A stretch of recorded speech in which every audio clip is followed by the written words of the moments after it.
Hey everyone, this is Ginny from Homestead Corner, and today I'm making honey fermented ginger. This is so good for your gut health, and we're going to jump right in and get started.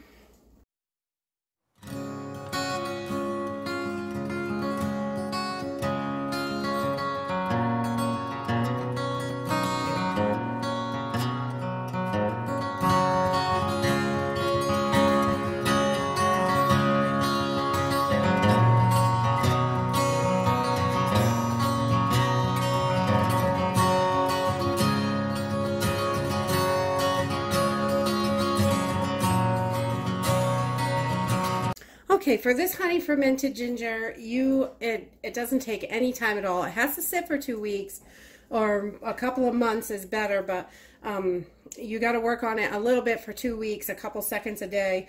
But that is it. It's 2 ingredients, just fresh ginger and raw local honey. If you can get raw local honey, that is going to be your best. So we're going to just go ahead and we're going to take and cut up some of this ginger.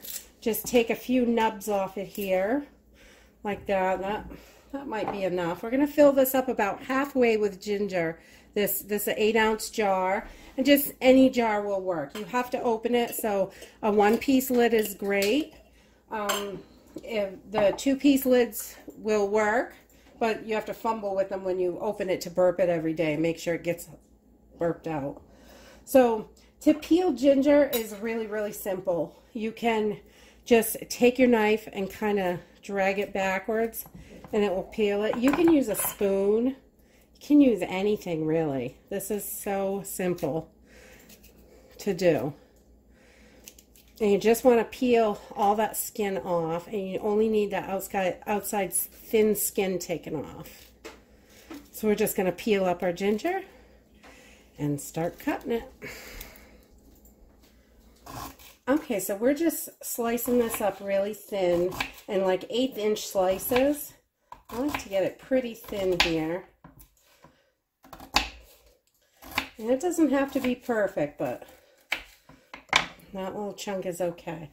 But we've got just these thin slices. Those are nice and thin. These work really good. That way the honey is really going to get in there, and all those juices from that ginger is going to get out into the honey. So I'm just going to continue slicing this until my jar is about halfway full, and then we can move on. Okay, so we've got our jar about halfway full, and we just want to put all our ginger right in there. So you can see this is about halfway, and now we're just going to cover this with honey. This is the hard part, folks. You know, this is just honey from our bees, but you can use any local raw honey if you don't have bees. You just want this to be covered, and you want to let it get all the way down to the bottom. So it takes a few seconds to get down there, and you can move it around a little bit if you see any air pockets. Just want to make sure that honey gets right down to the bottom. And you want to make sure this is covered. Now it's going to float a little bit at first until it starts fermenting. After, 4 or 5 days, you'll notice they're starting to settle down. But you can just go right in there with a knife and help that honey out a little bit.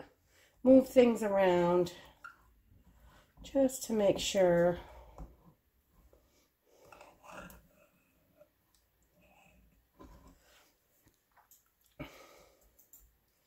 You can press all your stuff down so you know when it's covered in honey. A little extra there.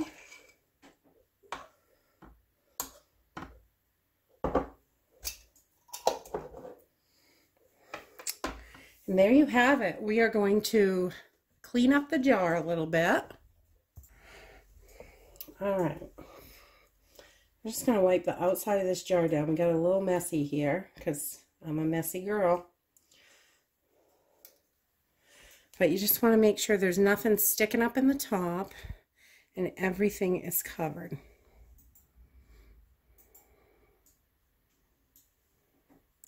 And once you have that done, you're just going to put your cover on. And I'm going to set this in a dark corner on right on my counter so I can see it every day, because I want to make sure every day, because this ginger is going to float up a little bit.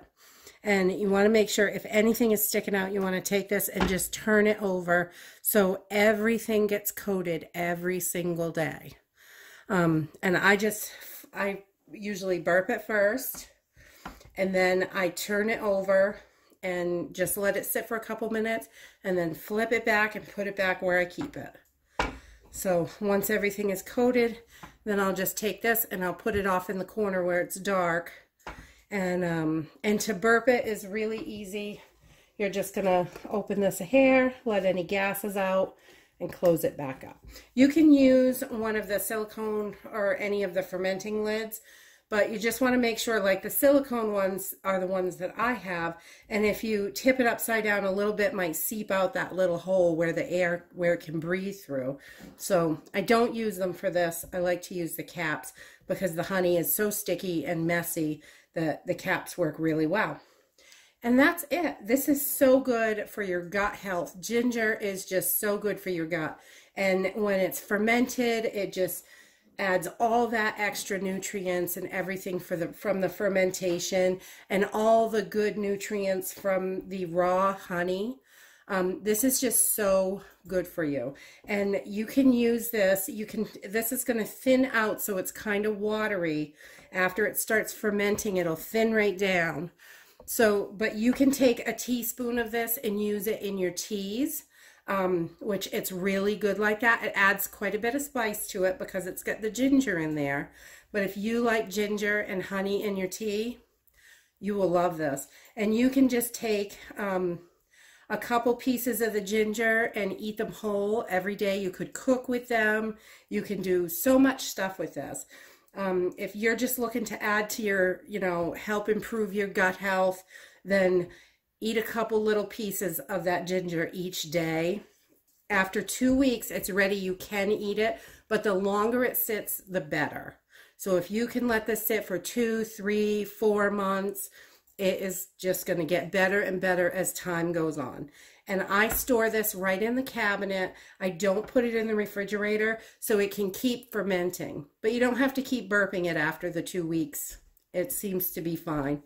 And you can just toss it right in the cabinet and it's ready to go. And that's it. It's so easy to make and it is so good for you. If you are looking to stay natural and just improve your health, and this is definitely a way to go. I love, love, love ginger. And this is delicious to cook with also once it's fermented. So if you like this video, give us a thumbs up. Subscribe. We'll see you in the next video. Bye.